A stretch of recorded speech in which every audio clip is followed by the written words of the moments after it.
Welcome to this week's edition of Inter-University Debate. Inter-University Debate is brought to you by Center for Constitutional Governance and Civic Space TV. This is a new season of the Inter-University Debate, and our first university to be hosted today is Uganda Christian University. Uganda Christian University, we are happy to have you for this week's edition of Inter-University Debate. Our topic of discussion for this week is the state of multi-party politics in Uganda. This is something that has been intensely discussed in the past few weeks. And today, the students of Uganda Christian University are going to give it an intellectual and historical discussion. So, first, before we dive into this topic, let me welcome my panelists for today. I will start right from the first gentleman seated right there. The first panelist for today is Mr. Tahinduka Aaron, who is a student of Uganda Christian University pursuing Bachelor of Laws in his third year. Aaron, you're welcome. Thank you so much, Ms. Agenda. Thank you. That was Aaron. Our second panelist, still from Uganda Christian University, who is going to help us digest this topic for today, is Ms. Nakasingo Sandrah, who is also a student pursuing Bachelor of Laws degree at Uganda Christian University. Sandrah, you're welcome. Thank you, Gender. Okay, I'm so glad our panel is gender balanced. So our third panelist, who is also from Uganda Christian University pursuing Bachelor of Laws in his third year, is none other than Onen Douglas. Douglas, you're welcome to this discussion. Thank you very much. I'm glad to be here. And the order is Onen, Douglas, Drake. There's usually some bit of misarrangement, but thank you. I'm glad. Okay, Douglas, we are happy to have you. I know you're one familiar face in this TV station.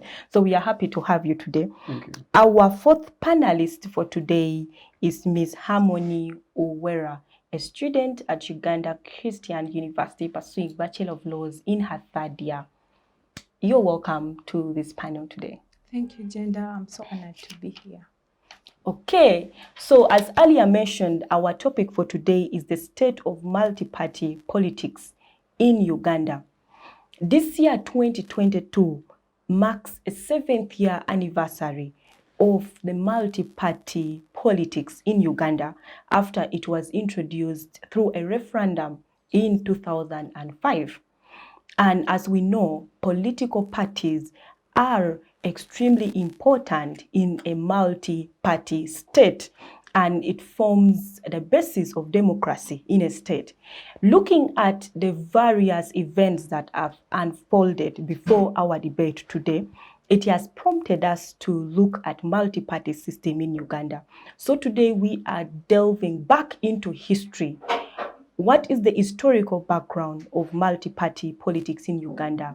We are going to look at the legal background and the legal backing and protection in the law. We are going to look at why it was brought up and whether we still look up to the reasons why the multi-party system was brought up in this country.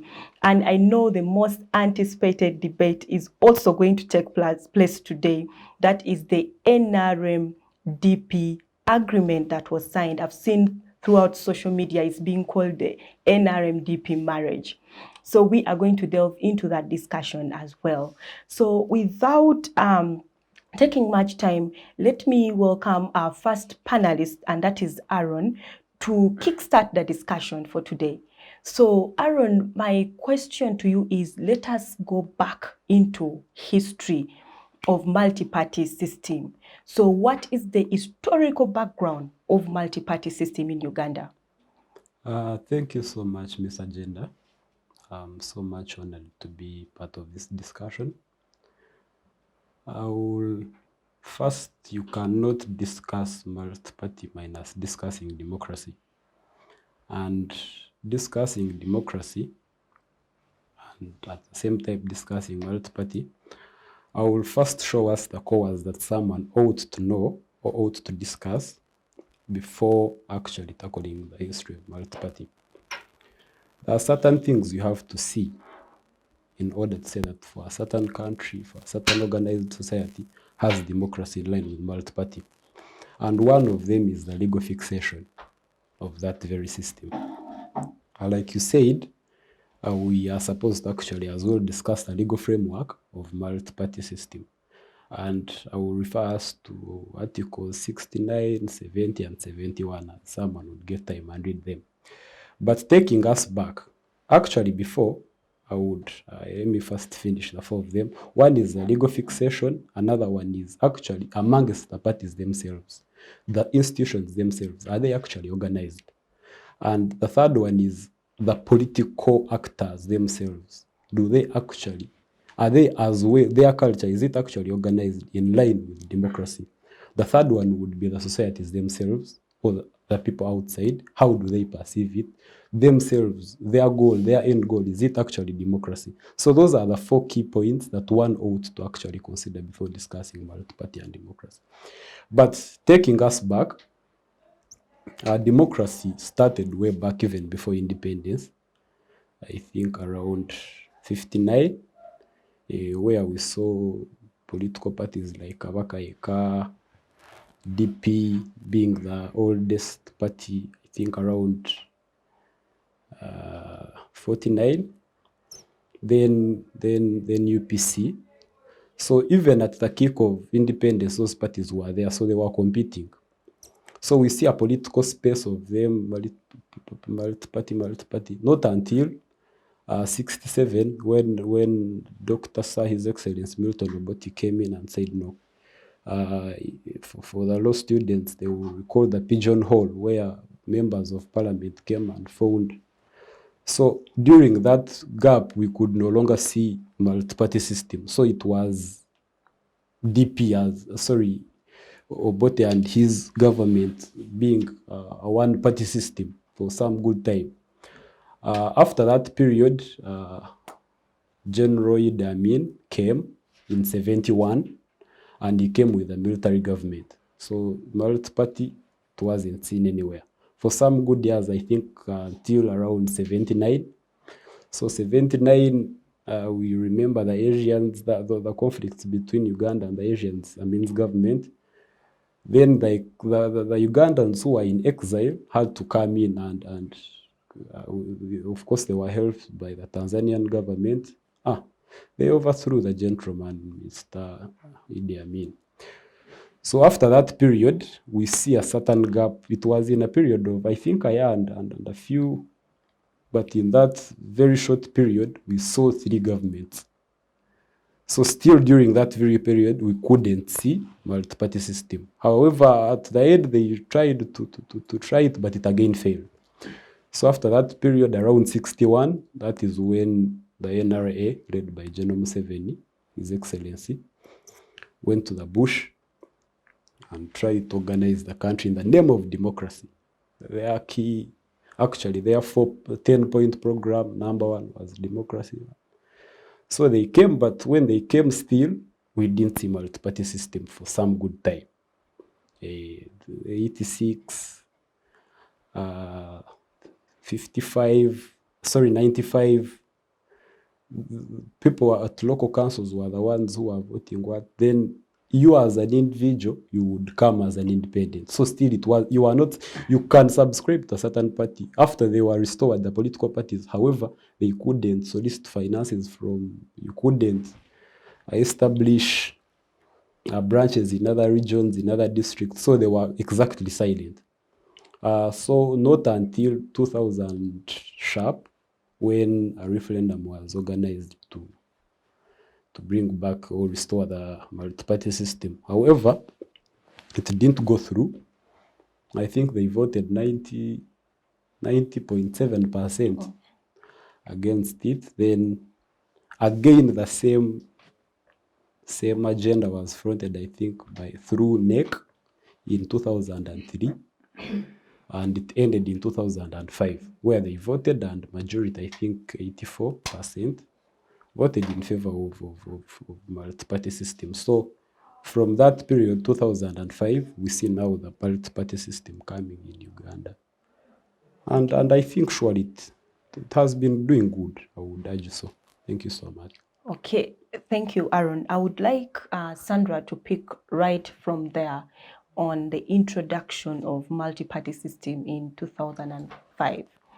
As Aaron stated, it first came in 2000, and there was a referendum that overwhelmingly people voted against it. And then in 2005, overwhelmingly the population voted for multi-party system.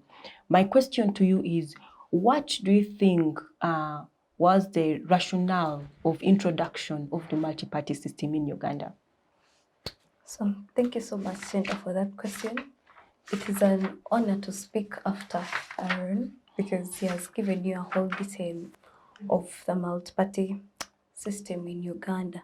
So the question to me is, what is the rationale of the multi-party? Yeah, I think we saw the multi-party coming in 2005, and different parties, I think there are now about 7, right? There are about 7 parties, the DP, NRM, we now have NUP, the GEMA.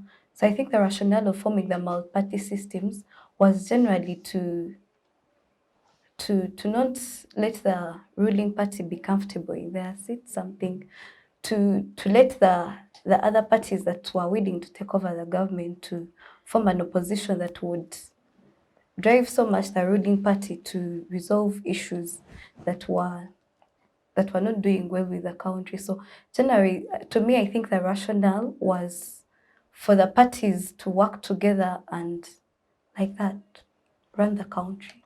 Okay, thank you, Sandra. Let me move and bring Drake into the discussion. So, Drake, we have looked at the historical background and the rationale of multi-party system in this country. Now, my question to you is, what legal backing do we have for multi-party politics in this country? Well, thank you very much, Jenda. I'm very glad to be here once again. Well, I'm going to tackle the question of legal framework in my subsequent speech, but allow me first add something on her speech, and then come to mine. Okay. Well, let me start with the historical context. He gives us a very good context, but I want us to look at it from the perspective of before the multi-party system came into existence. What did we as Africans have? Now, that is where I'm going to start from. So, way before the British and the Germans contended to take control of the now Uganda, there existed indigenous political systems. So one will then therefore ask, what were those indigenous political systems? The indigenous political systems, we had the Hima caste system, we had the Bunyoro royal clan system, we had the Buganda kingship, and we also had decentralized chieftaincy among the clans of Acholi, Lao, Bugisu, Bukedi, among others. Then what do we see in 1890? In 1890, through the British claimed control over Uganda, through a company called the Imperial British East African Company, or what most of us know as IBEACO. And then later on, we see 2-3 years, in 1984, through Captain F.D. Lugard, we see Uganda being announced as a British protectorate. Oh. What then therefore happens when Uganda is announced as a British protectorate? Later on in 1900, we see the signing of the Uganda Agreement, the first legal document in this country. Then in 1902, then therefore what happens is the British established their court system in this country. You see now they're entrenching themselves into the system. They established their legal system, their court system. That will even make me answer your question. They established their court system into the country.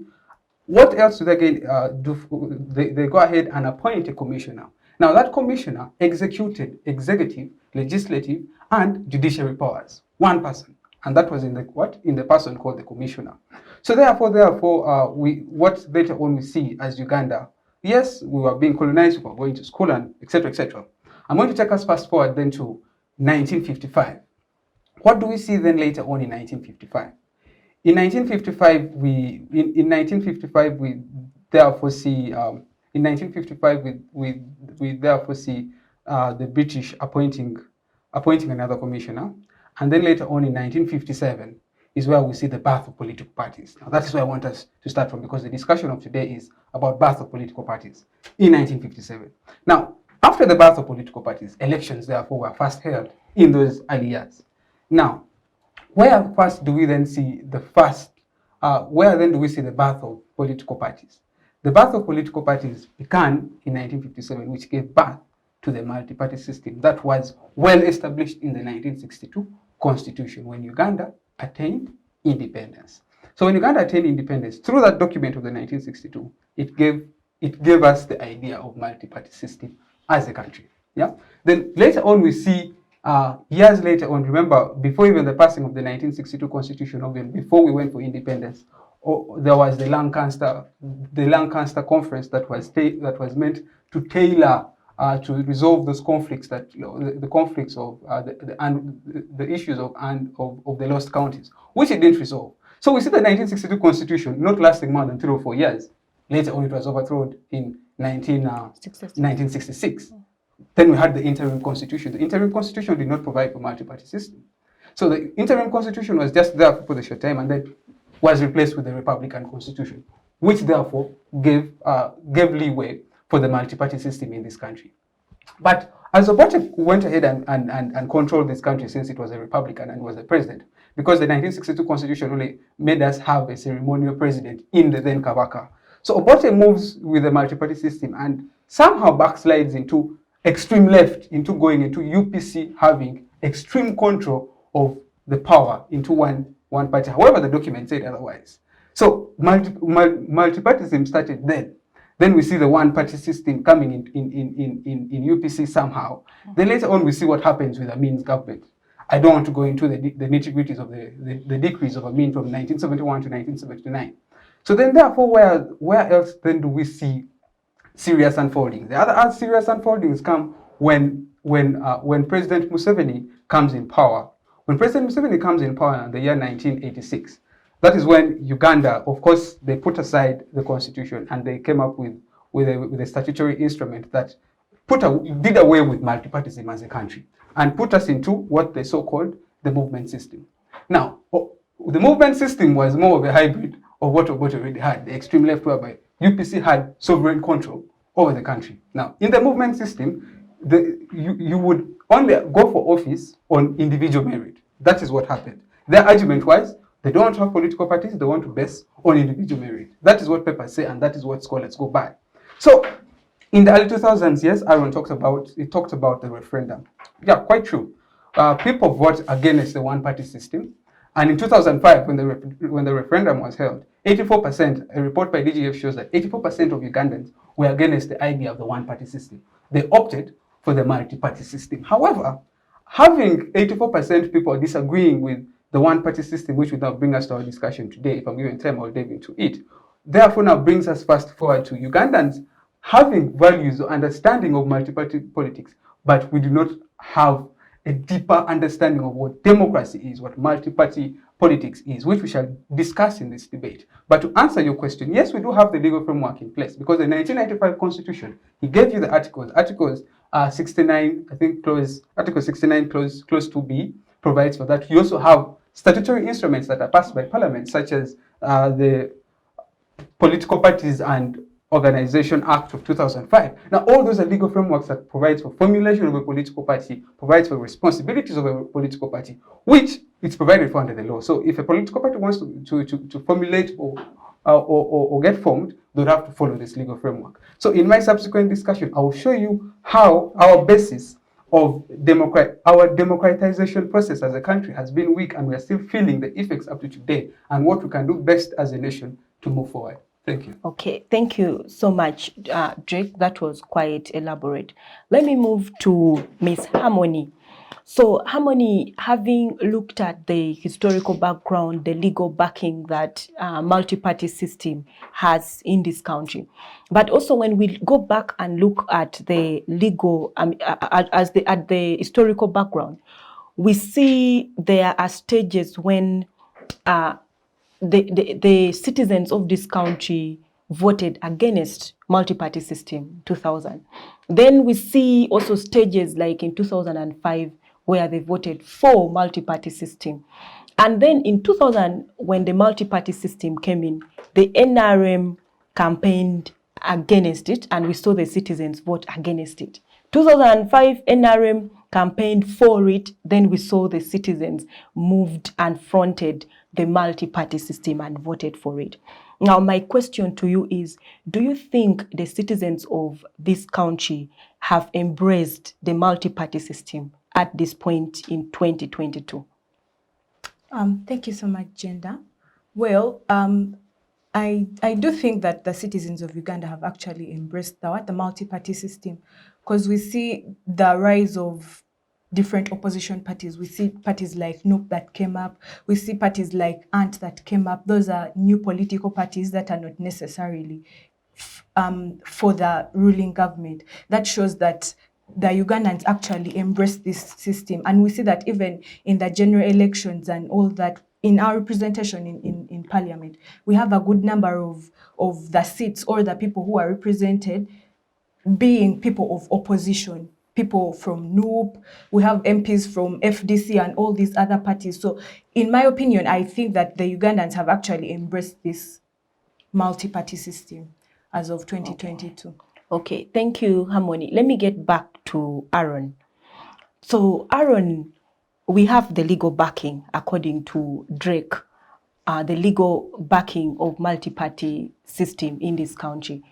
Do you think that the ground is leveled fairly for multi-party politics to operate in this country? Gabe, thank you so much. I think at the end of the day, it's a question of democracy again, as I may say. And democracy, I think it's a French word that has demos, then something, which has people this side and power this side. So it is a question of the people and then power. So it being leveled to the similar question you had posed to her, majority of Ugandans, if you can see 84%, surely it means actually people liked it. And the truth is that actually multi-party system is a very good system, because it checks government, it checks certain policies. Recently I was seeing a certain report by EU, and they come specifically to consult or to request or to ask, whichever means they use, the opposition parties to make a report about human rights. So in the event they do, trust me, government is going to adjust. In the event it is bad.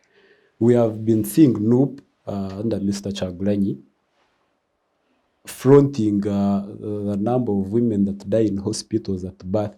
It is like their main agenda. So in the event they do that, we see government putting a lot of pressure so that they actually work on those things. So you can see that multi-party system is actually a very good system. And on the question of it being a leveled ground for all parties, yes, NRM has dominated, not because of certain reason, but because maybe most of the Ugandans do believe in them. I would argue that. So I would simply say it is a leveled ground. Okay, so according to you, there's a leveled ground for multi-party politics to exist. I would push that question as well to Sandrah. So Sandrah, do you hold the same view as Aaron, that there is a leveled ground for the operation of multi-party politics in this country for all political parties? Maybe before she proceeds. Okay. A leveled ground, it's not being there, because we have seen NRM dominate. And there are certain reasons why it actually dominates. One, maybe the opposition parties wouldn't be having the finances. That would be an argument. Maybe Ugandans maybe don't believe in them. Maybe where they would. So they've failed to extend their branches to certain parts of the country. So they are not popular in certain. So it being leveled, it is a bit hard, depending on the energy, depending on the ideas you front to ordinary citizens. So it is hard for it to be leveled, but at least, yeah. Okay, that is fine. It being legal, at the surface of it, you're free to do whatever thing. Because initially, we would see political parties around 95. Political parties, you would not be allowed to do certain things. But now, freedom, you can do anything you want. So if you fail, then surely at the surface of it, ground leveled. But technicalities, what extra parties do, then it has not been able because of NRM being strong, maybe. Okay, let me push that to Sandrah then. So Sandrah, do you hold the same view with Aaron, that on the side, or there is on the side of the law, the ground is leveled for political parties. The technicalities come in on selling ideas. Do you hold the same view? Yeah, I honestly hold the same view, because surely on the surface of it, on the face of it, we see that multi-party system is being embraced, it is being leveled. But when we go inside to the technicalities, we see that it is not. We can, of course, see that the NRM is on a high level, or it is highly favored than the other political parties. The NRM has about 300 something members in the parliament, and then the other parties are around 50. So you see, like, those other parties have very few members in the parliament. So and on the fact that it is a leveled ground, we see on the secretariats or organizations the multi-parties form, we see that they are given similar opportunities. All the parties are given similar opportunities. They're paid about 35 million to run their parties. Yeah, all the parties are in the iPod are paid some amount of money, about 35 million, to run their party. So I think on that ground, we would say it is leveled, but inside, we would all agree that the NRM is at the top of it, and then the other parties are struggling to raise their flag high and get on that level. Okay, before I move to Jake, let me ask still Sandrah a question. So Sandrah, when we look at during elections, when the different political parties go out there sourcing for votes, we have seen how police comes handy on their supporters. Then we have seen issues of use of state resources by the state during campaigns, and that does not apply to political parties. So where does that feature in a leveled ground in the operation of multi-party system? So now I think your question is okay. To my understanding, I think you're trying to mean the way the other political parties are being treated. Like, the NRM is favored when they're looking for votes than the other parties. We see the police coming in to should I call it torture the other presidents that go to solicit for the votes and something. But I would say maybe they do not follow the right rules given to them when. So that is why the police comes in to be hard on them than they do to the NRM government. Something of the sort. Okay. I see Drake is itching to come in. There is something I just want to come in. You see, the problem here is with the challenges we're facing with multi-party politics in Uganda is, one, the culture of monetization of politics. The reason as to why NRM is stronger than the others is because they have the state resources. What you just said. The reason as to why NRM, they may claim that they have support, is because they have gone to the grassroots with the resources that they have to establish those grassroots. Back to your question of whether it's a fair ground. It's not a fair ground, because one party is here with the resources at their disposal and the other party is there. The allocation of money to political parties is according to how many members of parliament you have in the sitting parliament, then, of which NRM has the majority members of parliament, one, and followed by NUP. So which means NRM will receive the highest, I'm not sure of the digits, so I'm just going to say NRM receives the highest allocation of the funding, followed by NUP, followed by FDC, and then the other political parties. And what does that mean? Is that it could be fair that we're looking at equity, but it is unfair in terms of these individuals going down to grassroots and building a base that is strong for them. So one, it is unfair on the grounds of funding. And then I'm going to look at the aspect of NRM has the capacity, it actually owns the army. So you see, the reason as to why they go ahead and arrest certain individuals, they go ahead and stop people's rallies, is because they have access to these individuals, of which it's not good. You see, you cannot use your autonomy and power because you have it at your own expense to prevent others from freely expressing their views, because democracy is a will of the people. Let people exercise their civic duty and civic rights. So that is what I wanted to pitch in from her argument. Okay. Yes, Harmony. Yes, I think I would agree with what Drake is saying, but For me, okay, in my opinion, there is no fair ground at all, not even like on the face of it, because we see the fact that he has talked about the resources and all that, but we have seen in the recently concluded elections, we see candidates like Chagulanyi, Katumba, whenever they would try to go to the grassroots and actually get supporters from there, they were hindered by the police, they were stopped by the police.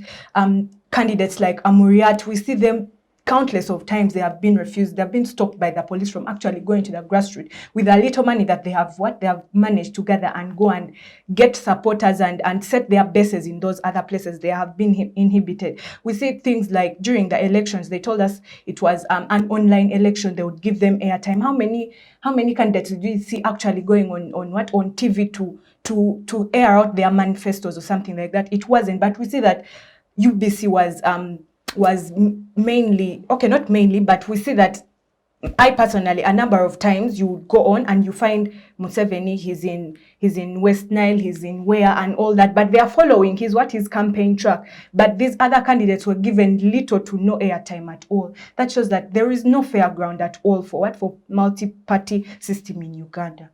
Okay, thank you, Harmony. So let me move back to Aaron. So Aaron, looking at the different challenges that we have with multi-party system, and as well as looking at the rationale why we even brought it in place in this country, do you think we are still living up to the expectation for bringing in the multi-party system in this country? The expectation, I think something is itching my feel I should first talk to these people. please feel free to respond to Drake's submission. Because I think at the end of the day, what matters are the people, right? And certain people have certain reasons why they do certain things. We have seen violent elections quite often, violent movements, and most of the opposition parties usually tend to front violence, which is actually not a good thing. We have seen a lot of violence in politics. And that one, I must say it, not because I subscribe to a certain party, but we have seen a lot of violence in elections. And again, I will repeat it and repeat it. At the end of the day, it is the people. Recently, we saw what happened in Makerere.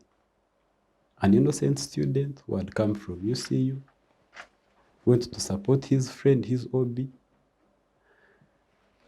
but was killed. Stabbed, not an accident, not anything. So it is, I think the person to blame is not the person that killed him. In my own opinion, that is a question of court and police to find out. But in my own opinion, an innocent person goes to support someone, the person is killed. So I think you may blame my supporters, but I think again it comes from us or from that very leader, what he actually instills in his supporters. If he tells them, if they do this, let us do this. If they do this, let us do this. So opposition groups, I don't know why so much they tend to front violence.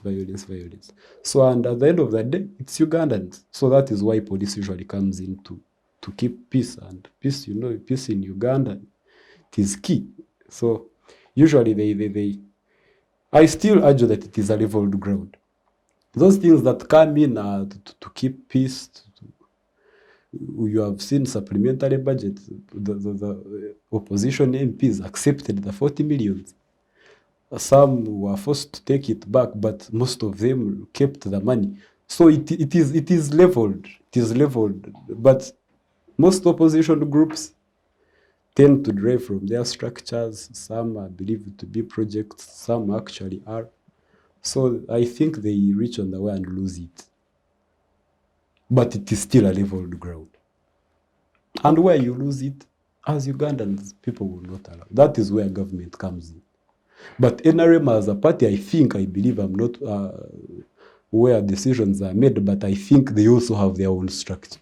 They say, let us follow this script. NUP has its own script. So if it chooses violence, then the country, the government as Uganda, it will not allow. So I don't want us to see NRM as government. There's NRM as a political party which sits back towards the elections and says, this is exactly what we are going to do. Okay. Yes, before you come in, there was a question I asked you earlier. Are we still living by the expectations of a multi-party system?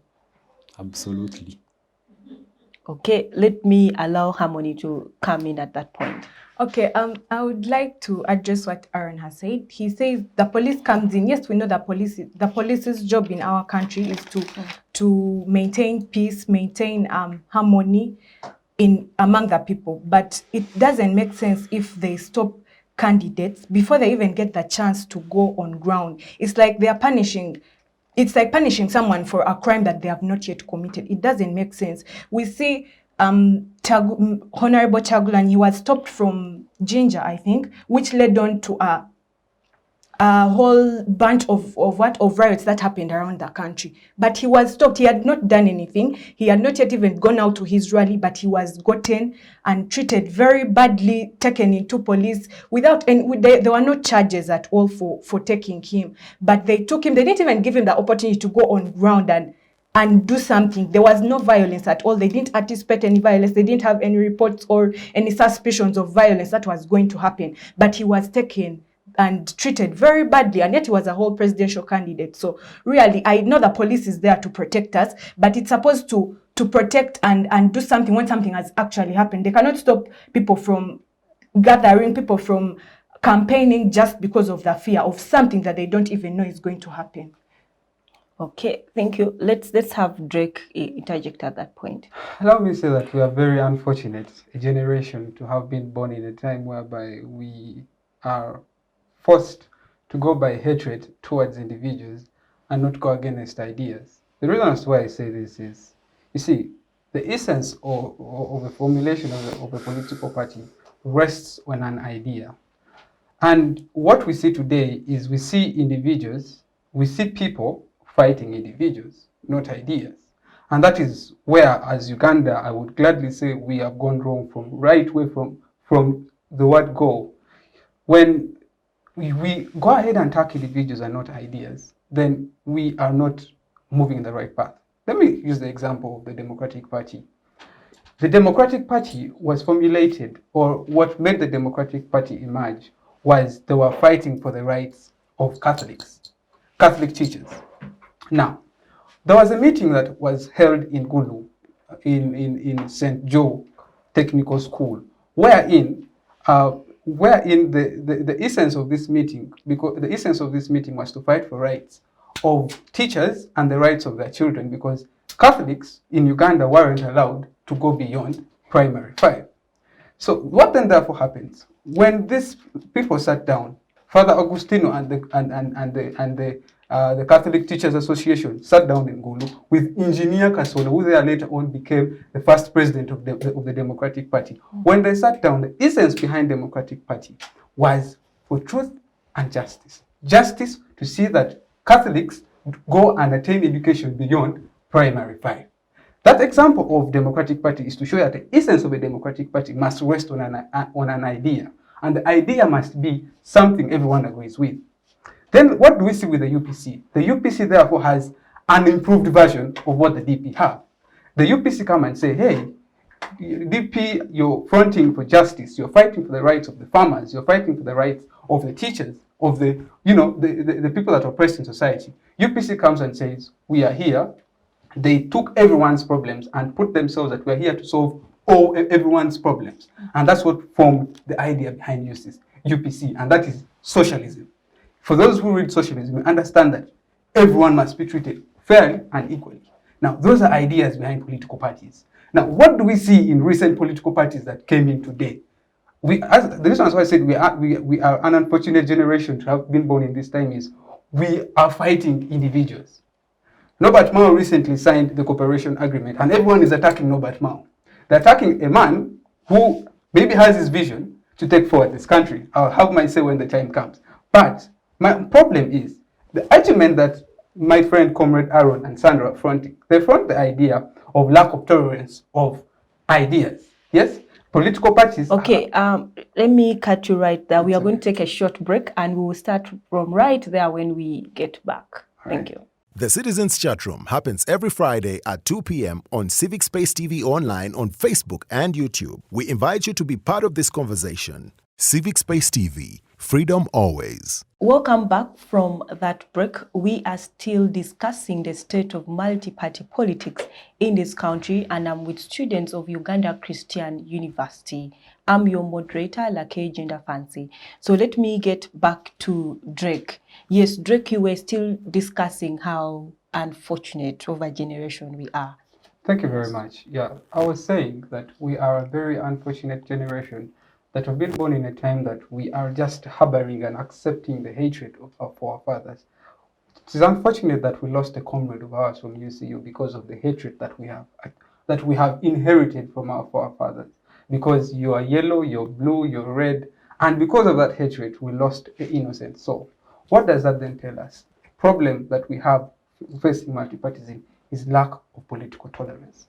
As a country, individuals or we citizens of the country need to tolerate each other's ideas. And that is what we lack in this country. As a younger generation, as a young generation, I would want all Ugandans with a young generation, we should do better than what our fathers and forefathers have done. You know, you cannot go ahead and kill your fellow comrade because he's fronting a different idea.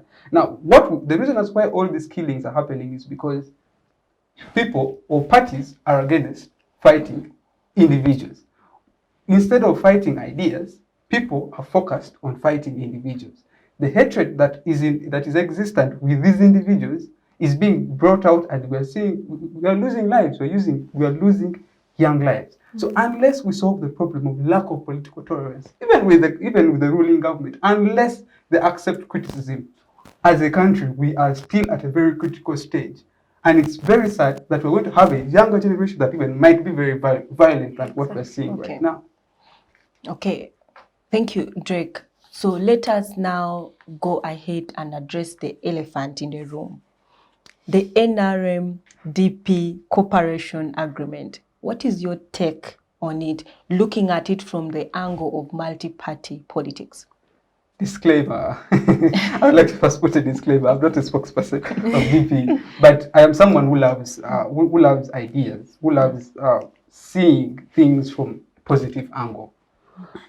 Looking at our history, we have all seen that we have experienced tumultuous times. Way back from the 1966 up to date, we have not had any bit of peace politically. There have been there's been oppression, there's been injustice, there's been tyranny, ever since, as it is captured in our preamble of the Constitution. Well, before I come to the NRM and DP agreement, I need us to know that the idea of why DP was formed, as you see in its motto, truth and justice. Allow me to give you a brief story. As I said in the first section of this debate, that DP was formed by farmers, DP was formed by teachers. And who were these individuals? They were Catholics. Now, these Catholics were against, they were being oppressed. Remember, Uganda is a British protectorate, and the British is widely Protestant.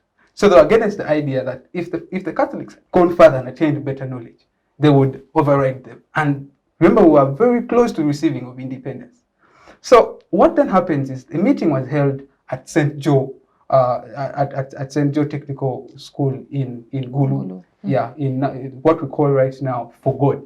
A meeting was held. There was Father Agustino. There was a nun that I'm going to talk about as well. And then there was Engineer Kasolo, who then later on became the first president of the Democratic Party. The reason was they were fronting, or they were fighting for the injustices that if you are studying, you wouldn't go beyond primary 6. So you wouldn't go beyond primary 6. Now, these teachers were like, no, it's unjust. The Catholic teachers came. That is when they held that meeting in Gulu, they appointed Engineer Kasolo. Engineer Kasolo came, and the meeting was held at St. Kisubi, at Kisubi, not St. Kisubi, at St. Mary's Kisubi. That is where the meeting was held. And in that meeting, they appointed Kasolo as the president. And that nun, whose name will be disclosed, wrote the minutes. The minutes were written by that nun. Now, the idea then DP therefore became a party because they were fighting for the rights of the individuals or of the people that were being oppressed, Catholics who weren't being allowed to go beyond primary 6. So farmers who weren't allowed to trade freely. Now, this idea, when brought to the people of Uganda this side, because we had a lot of farmers around, and they were not allowed to sell the idea, to sell the crops, favorably and all. They come together because we are fighting an injustice. Truth, justice. That formed Democratic Party. I would then therefore also like to inform Ugandans that the entire chapter 4 of the 1995 Constitution was a document that was drafted by the Democratic Party. So you see the rights that we talk about here and there. Those are rights that were fronted or drafted by the Democratic Party. The entire chapter 4. So me seeing the appointment of Norbert Mao as the Minister of Justice and Constitutional Affairs is not surprising. He's the right man for the job. I would gladly say so. But the problem is, we have, at the moment, three factions of DP that are fighting. As you wrap up on that, and we move to... Yeah, three factions of DP. We have the tribal faction. We have the faction that is they're afraid of their electability in the coming elections, and we have the faction that wants to usurp powers from Norbert Mao. Those are the factions that are fighting who? Norbert Mao. The tribal faction, which we all know, that they have this particular self entitlement to this. Then the second and the third.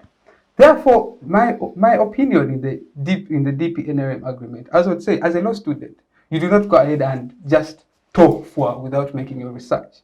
If you're to read the content or what is inside this agreement, it's purely an agreement. I know people are arguing that the NRM government cannot be trusted, but you cannot stay alive forever. There must be transition that has to take place. We cannot be in one particular place because we say Museveni is not trusted. We need Norbert Mao. Norbert Mao has put himself there to see that we have a smooth transition, because this appointment will see a plethora, it will see a complete overhaul into our law system. Okay, Drake, let me interject right there. Don't you think the cooperation agreement distorts the very reason for a multi-party politics in the country? Well, that is where we all go wrong. Yeah, that is where we all go wrong. We think if you're opposition, you must completely oppose the government. Yes. That is a very wrong mindset that we have as a country. As we said, we're a very young democracy. People think you're opposition, anything the government says, you must be against it. That is a problem, because as a country, then how best are we supposed to solve that problem? Because if an NRM person went forward and then fronted an idea, someone would then go ahead and say, no, they will start opposing it because you're NRM. As I said, we should move away from the fact that we lack political tolerance. Let us fight ideas. Let us not fight individuals. What we're seeing with people attacking Norbert Mao, individuals. The reason as to why we are seeing this, let us not yet be quick to judge. Okay. It has been proven that yes, Museveni cannot be trusted, but let's not be quick to judge. We are not going to live forever. Our time will come and go, other people will come. So how best are we going to live a better Uganda for our children to come? Okay, thank you, Drake. Let me bring in Harmony right there. So Harmony, my question to you is on the cooperation agreement between DP and NRM. When we go down into history, DP has always fronted multi-party system, right from even 1996, when multi-party system was not existing. We saw they still came up with Paul Semogere to compete against President Uweera Museveni. And then still after that, when they did not feel that it was fair, they boycotted the parliamentary election. So my question to you is, the cooperation agreement, do you think that is the last nail on the coffin of multi-party politics? Thank you, Gender. Well, I personally think that it's not the final nail to the coffin. I think that actually it's going to open up more opportunities for a better multi-party system. Because as Drake has said, a multi-party system, it's not that winner takes all, like NRM is that it won the general election, it should be dominating everywhere in all agendas of the country. That's not how multi-party works. A multi-party system works whereby yes, there is a party that won, but it has to work hand in hand with the other political parties that are present in the country. So I think that the agreement between DP and NRM is going to open up doors or more agendas for political parties to work together. It doesn't necessarily have to be the ruling government with an opposition party. Even opposition parties can come up and work together. That's what people are ignoring. They're just concentrating on the fact that it's going to be a marriage between, they call it a marriage between NRM and DP. But this is opening up a table. It's laying a table for people to come and bring their different ideas and dialogue and have conversations like we are supposed to be having in a democratic state as we say we are. Okay, thank you. Maybe one thing. Let me just put a statement in 2 minutes. Yes, when I was doing an online course offered by Harvard on leadership, they said the greatest problem we have as a community, or the greatest fear that humans have, is change. So we are comfortable with the idea that Museveni cannot be trusted. Therefore, let us just we oppose. A particular political party comes with chanting that the dictator must go. If the dictator then goes, then so what? Yeah. That is when the ideas obviously must come in. So why don't we fight the so-called dictator with ideas? Let us put them to the wall with good ideas so that they themselves feel it, because in the end it is us that are going to benefit from these. Okay, thank you. Let me bring Aaron into the discussion again. So moving away from the national politics and going into the university politics, we have seen some universities embracing political students competing under political parties, and other universities don't. For example, I see there are no political parties surviving in your university. So what is your take on that? Thank you much once again, Ms. Agenda. I must appreciate these two people because what they submitted is actually so good. May I liked it. as a generation, if we have such, then it is good. Ideas, then parties, politics, individuals, it is a whole interesting story.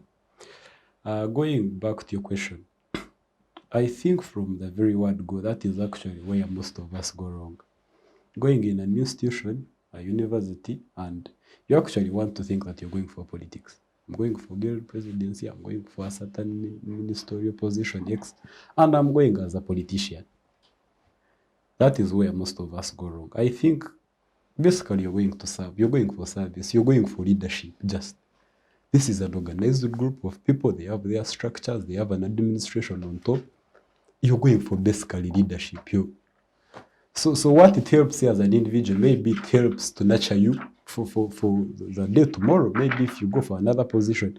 But where we want to think, me I'm NRM, me I'm NUP, me I'm FDC, that is where we go wrong. That is where we actually involve politics in junior things. So I think we should, I don't support the whole idea of political parties in institutions because it is too big for us, I would argue. Okay. You're going for leadership, the administration is going to tell you this is what we are supposed to do because they have their set structures. Then you as a student, you're supposed to come on the round table. Students are facing this certain problem, we can solve it. And it will be solved there and then. That is why we can see what happened in Makerere because of politics. Party. I don't support ideas of this individual, but I support the party subscribes to. Okay. So it is, I don't support that whole idea. Okay, let me move to Sandrah. So Sandrah, let's have a discussion around IPOD, which ideally it's supposed to bring political parties together. But we have seen events unfold, NUP come out and say, we are not going to join IPOD. We saw statements from FDC. So my question to you is, what is the strength of IPOD at the moment? Thank you, Gender. I, at this point, would honestly say I no longer see any strength with IPOD because I think it is now becoming like the NUP fronted. It is becoming a place where political parties sit and have tea. That is what he actually said. That is the reason as to why the NUP are not joining IPOD because they totally like meet to take tea and then take pictures, we see them shaking hands and things like that. We see all that, we've not seen like political issues that have raised and the acting government has taken on, apart from the payment of, or apart from increasing their payments or something. That is the only change we've seen. So generally, they are not discussing things that we have seen that are being taken on. They sit and discuss things, but the ruling government probably does not take them on, apart from these petty things that involve money. So at the moment, I do not see any strength with iPod, honestly speaking. Okay, so let me allow Drake to pick up right from there. So, Drake, if not iPod, then which other body would bring political parties together to dialogue? Let me start from where Aaron left off. Aaron said that from the point of politics in universities, I would love to assert that political parties in universities are actually quite good, because we see it has nurtured a number of able citizens to date. We have seen student movements that arise because these political parties have nurtured them. It's quite good. The problem is not with the political parties being existent. The problem is the lack of civic education to the participants of those political parties in those institutions. Not only should the participants even have the knowledge, let every student in universities have this knowledge, because it is them going to take the country forward. Back to the question of iPod, the strength of iPod. iPod, when it was formulated in 2010, the Interparty Organization for Dialogue, as you hear in its name, it's quite straightforward. It's an organization for dialogue, for different political parties, since we're multi-party politics, to come together and dialogue. Then when we see various political parties shunning the iPod, because why do you think they why are they shunning iPod? Are they shunning iPod for ideas, or they're shunning iPod on individuals? Some parties say we are not going there because Museveni is there. We are not going there because Museveni is there. Still, politics focusing on individuals. We are moving away from the bigger picture. Someone would say I am debating in context, but I'm debating I'm debating out of context, because it's the Uganda we are in. The NUP says there is dominance of the NRM in iPod. Well, they could say dominance, but then why don't they attend the summit? Yeah. You see, it's supposed to come, since you say you're the majority opposition, come and give us ideas. As a younger generation, we would want to see political leaders coming and giving us solutions. We have more of politicians than leaders. Leaders get the work done. Politicians just pitch the idea. So what we have people pitching ideas and leaving the work there. Do we have leaders?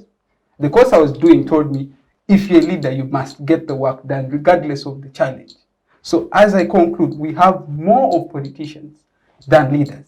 So as a young generation, for me, because this is a space for young people, as young people, I would call us to be more of leaders than politicians, than what our fathers and forefathers are. Because Uganda, as of today, with all the challenges that we're facing, one could therefore go ahead and argue that they're political. If road accidents are rampant here and there, what causes these road accidents? If it's not a matter of policy and then going ahead and implementing them. Hunger that is happening in the morning. If we had leaders getting the work done, meaning they will go ahead and mitigate the problem. After mitigating the problem, go on the drawing board and solve the problem from the root cause. There's a huge problem with climate change. Are we saying, we are seeing people going for conferences here and there. Are they implementing these things? So that's what I'm saying. Political parties need to stop the idea of fighting individuals. Let us fight these individuals with ideas. You can go ahead and fight the individual, but fight them with ideas, provide them with alternatives. And the ruling government should also go ahead and accept criticism. Stop abusing human rights. Stop, arresting people and detaining them in places that are not provided for under the law. Okay, thank you, Drake. Let me bring Harmony back into the discussion. So Harmony, let's look at the size of parliament right now. There are so many issues that surround size of parliament. There are issues of regional imbalance when it comes to numbers of constituency. And then we see more candidates on NRM, more MPs from the NRM ruling party. And then we see the issue of the presence of the army in parliament. I would like to pick one factor from that, and that is the presence of the army in parliament. So what is the essence of the army being in parliament? Well, in my own opinion, I think the essence of having the army in parliament is should I say, to give them representation, should I say? Of intimidation. No, not intimidation, but at the end of the day, the soldiers are still citizens of Uganda, and they have to have a voice, despite the fact that they are serving in the ruling government, and people may say that they only front Museveni and all that. They are still human beings. They have needs, even in the camps where they are in the barracks and all that. They have their needs. Okay, Harmony, if I would rephrase the question, do you think there is relevance in having the army represented in parliament? Yes, there is. Really? Yeah. No, I think Okay, Drake, we'll get back to you. Let's have Harmony finish her discussion. Yes. I think that there is relevance, because if we look at, I think we are all conversant with the case of Tinye Mfuza, right? The reason why that whole case came up was because he said something, or should I say, which he was not supposed to do, right? You're there to represent the army and air out their grievances, have a voice for them. one question. Do you know why if you want to run for president and you're from the army, you must first take off the uniform and run as a citizen? Okay. Okay, let me just try to conclude. Don't worry, it's not mandatory to respond to Drake's question. Okay, it's not. I get that when you put on that uniform, or when you join the army, it's like you've literally said I support NRM and all that. But I think that at the end of the day, as you said, ideologies and all that, at the end of the day, these are still people. You get, and they have needs, they have human rights, they have needs that need to be represented. You cannot just have them as silent people, and then at the end of the day, when they go and they harass the people, you're going to blame them at the end of the day. From constituencies. Okay. As Aaron comes in, Aaron, I would like you to also address this. Why the army? We have police, we have the lawyers, we have teachers. Yeah. We have doctors. Why the army in parliament? First of all, police is under internal affairs, so that is an organized group. But to get to Drake's question, I think that is basically not our role, because if you read Article 78, it provides for the army to be represented in parliament. So actually, a bill was tabled, I think it was Constitutional Amendment of 2009. This gentleman, Winfred Nwagava, they tabled it so that the army doesn't be represented. But I think that is not actually the major question. My question would be, why do they have 10 MPs and others? Because in the constitution it is brought as an interest group, but it has 10 people, youth, majority, 75%, if I'm right. Disabled, elderly, they have five MPs. So I think it should either be reduced, because already we have a big size, to at least 5. But it is an interest group, so to challenge that question, you have to first go to parliament. And so I don't think that is our question, because it is a constitutional provision. Okay, Drake, in 1 minute, because I know you want to respond to that. In 1 minute, we have run out of time. It's the same government that made the constitution, right? So they provided for those clauses. Now that is it's the same government that made the law.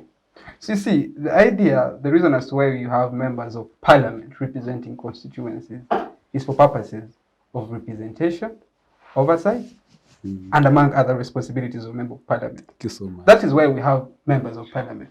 Now, you have, even in the previous governments, but did you see the army in parliament? There were no army people in the parliament. Now, the idea of having the army in parliament, to me, as a constitutional law student, we have done various cases where we have seen undermining of the legislative arm. So having the army in parliament, I would, in my own personal opinion, without particular authority, I would say the army people are already represented by this constituency. Yes. Let us have the members of parliament, because the size of our parliament is already quite enormous. So, in my opinion, we just don't need to have a lot of members of parliament, increasing the administrative cost, and people are dying of hunger. It doesn't make sense. But not to cut you short. Parliament, the army is represented. They are in constituencies. But maybe if you want to urge that they should remove interest groups, because even the disabled are there in their Is the army an interest group? Yes. I would urge so. The constitution provides that they're an interest group, but let us be realistic. Okay. Is the army an interest It's group? actually an interest group. I What had a makes them? benefit. I think the question here is what makes them an interest group. Standard of living. If Then we are all interest groups. If you please give me. If you go, And happen then to get a Ugandans chance like to go us. to those camps, But they come where- from constituencies. If you happen to get a chance to go to those camps where these army men stay and women, But we see them on you television. would actually be disappointed. You think a full lieutenant general sleeping in this car? You ask yourself why. We have had. So that is why I would urge that these people actually they are standard. They are living a life that you would. Okay, you have had the representation. You have cited the problem. Have they solved the problem in those Trust areas? me, government. No. Always trying to solve these people's Have problems. those representatives in parliament? The Absolutely. problem you have cited, is it solved?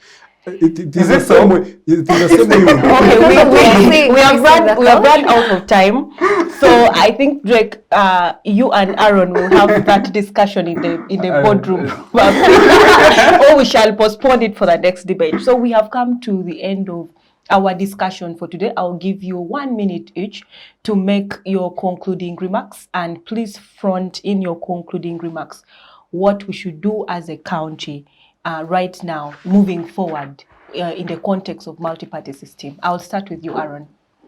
In my conclusion, as a generation, the first thing we should do is to calm down. First, calm down, know what we want, and know how exactly are we supposed to get it. Because that is what Drake was actually talking about. We tend to go for colors, and we forget about the whole point of ideas. First, and there's no way you'll get ideas minus composing yourself. First, calm down, compose yourself, know what you want and how actually you can choose to get it. In the event we do that as a young generation, we are good to go. Okay, thank you. Let me move to Sandra. Yes, thank you so much. So now for me, I think as the youth, we are the next generation of Uganda, yes. So let us come in a way that brings better ideas to the youth we lead. Not coming as extremists, coming as, activists that are they come with their own strategies that mislead the other youth. They come as, okay, you come fronting, we have to remove the dictator, but you're not doing it in the right way. So let us, as the youth, bring better ideas on the front, and let us educate the people that we lead, such that they will not go in for the other extremist things that lead to violence, then detaining of people who are even innocent, things like that. And then to talk about the other things like iPod. If it is a party for fronting ideas, bringing about issues that are affecting the country, then sit in that dialogue and talk about the issues and let them be resolved. We saw Vesje going for the fuel thing, and then he was arrested, things like that. But if he told us that he went to that iPod and fronted his idea and there was no solution that was done, then we would support him to have gone and done it the way he did it. So mainly I want us to leave being activists and front peace. Let us, if we want to go for the better democracy, let us go there with peace, not being extremists. Okay, Drake. I would say we are a very unfortunate generation, having been born in such times whereby we have inherited hatred. But we can reverse that. We can reverse that by, first of all, equipping ourselves with relevant knowledge. Knowledge is power. So once we equip ourselves with ideas, we shall not only fight each other with ideas, we shall criticize ideas. Because what we see is we fight individuals that will lead to violence. So my solution that I have in place is, one, civic education. Civic education in terms of us getting to equip ourselves with the knowledge about our country, with the knowledge that cuts across multi-party politics, among others. And the people providing this civic education, let us delve into democracy. Civil society, delve into democracy, delve into multi-party politics, because the elders are leaving, and when they leave, we shall be the one on the steering wheel, and we need to have a better Uganda for our children. I want us to have a generation that we have peaceful transition of power, that we have peaceful protest without you people going, without throwing tear gas cannons. And I want to have a Uganda whereby we fight ideas, not individuals. Thank you. Okay, last but not least, Harmony. Yes, I have two things to say to my fellow youth. The first is, as Drake said, we should stop fighting individuals and not fight, but like have ideologies, because at the end of the day, if many youth, you go and ask them, why do you support NUP, why do you support NRM, and they do not know the reason. They're just going because of bandwagon, because my friends support NUP, I'm also going, and all that. We should stop that, because at the end of the day, I was watching a certain talk show on Sunday, and Mao said that Ugandans have the thing, we have Musevenized everything. Museveni is the cause of all problems. So tomorrow, if Museveni goes, will all the problems of Ugandans go away? No, they won't. We have to deal with the problems themselves. And another thing I wanted to say is we should be willing to do the work.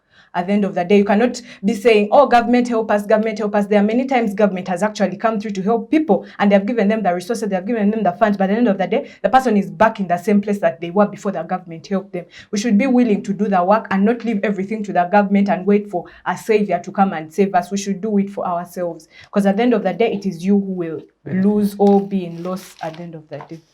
Yes. Thank you so much. We have come to the end of the inter-university debate for this week. I would like to say thank you to the students of Uganda Christian University who graced this debate and deliberated on this motion for today. Thank you so much to Aaron, Sandrah, Drake, and Harmony, who were our panelists for today. I would like to say thank you to Center for Constitutional Governance and Civic Space TV for organizing this debate, where university students are able to sit down at a round table and discuss the different matters that affect our country. I would like to say thank you to the viewers for watching. I'm Lake Gender Fancy. I've been your host for today. Thank you. See you next week, same time, same day.